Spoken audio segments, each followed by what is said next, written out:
Investors can also generate new forms of revenue by facilitating trading activity across cryptocurrencies. Matching buyers and sellers in traditional markets, in particular in fixed income, can be a difficult task, requiring experience and established network, which in turn lowers investors' return. These are the ways in which crypto changed the financial landscape. 1. Although the process has to become simpler before it's adopted more widely, international money transfer is a great use case for digital currencies like Bitcoin.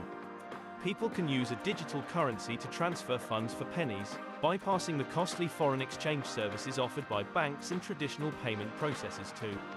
Lost money. I think a new industry will emerge to protect digital currencies and the loss of current wallets. It's bad enough to lose $50 in your own wallet then, but can you imagine losing $100,000 in digital currencies? The idea alone will elevate a new platform of products and services. We'll soon see what becomes the most trusted facilitator. Will it be Amazon, big banks, or startup? 3. Alternative reserve currencies in unstable economies. Digital currency is still in its infancy, and thus it's still far less stable than mature fiat currencies like the USD or EUR. But in countries like Venezuela, inflation has grown 128% since the beginning of the year. There, Bitcoin is in some ways more stable than national currency, and so it's no surprise Bitcoin use in Venezuela has grown nearly 7 times since the beginning of the year. 4. Efficiency. Digital currencies will payments faster, either and more secure. This could have an impact on how banks do business since they will be slower, harder and less secure to use. Banks may to begin adopting digital currency technology. 5. Disruptive to the point of change. Digital currencies are leading the charge toward disrupting the traditional way we transact, and the theme driving most of the users of cryptocurrencies appears to be market transparency. The public ledger is the source of truth for many users and creates this ultimate transparency. So the financial field will have to become more transparent as a result, or watch digital currencies take over. 6. Power to the people. A decentralized financial system through cryptocurrencies will be simpler, with fewer layers of intermediation. With this new system, cryptocurrency code sets the rules and the network checks for compliance. Bank executives that abused the system for personal financial gain lose their status. This modified financial system removes the banks as middlemen and empowers the people. 7. Doing away with the need for currency exchange as we continue working toward a more global conglomerate. I believe in the near future we will see a digital currency become a type of one world currency. That would allow for the currency to have the same value around the world, doing away with the need for currency exchange as we see now. 8. Speed. Digital currencies provide a compelling, and eventually secure, way of settling transactions real-time through distributed ledger technology.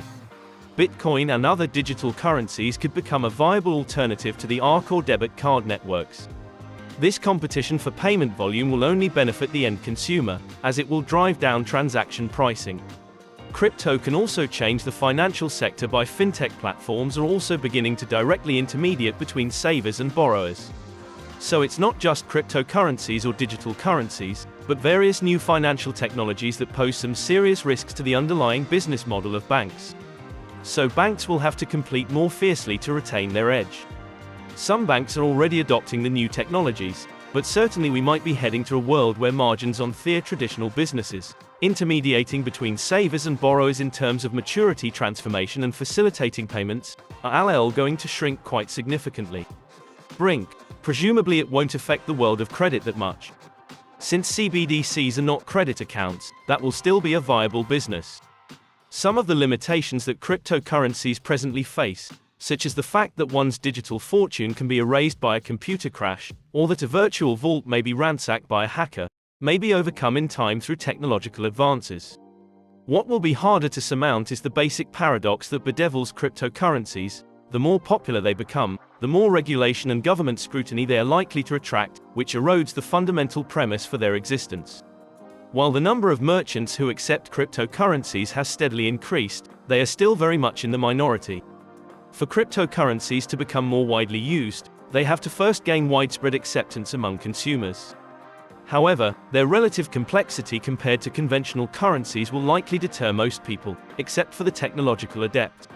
A cryptocurrency that aspires to become part of the mainstream financial system may have to satisfy widely divergent criteria. It would need to be mathematically complex, to avoid fraud and hacker attacks, but easy for consumers to understand, decentralized but with adequate consumer safeguards and protection, and preserve user anonymity without being a conduit for tax evasion, money laundering and other nefarious activities.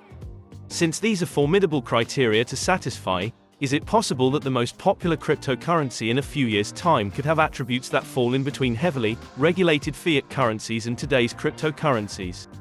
While that possibility looks remote, there is little doubt that as the leading cryptocurrency at present, Bitcoin's success, or lack thereof, in dealing with the challenges it faces may determine the fortunes of other cryptocurrencies in the years ahead.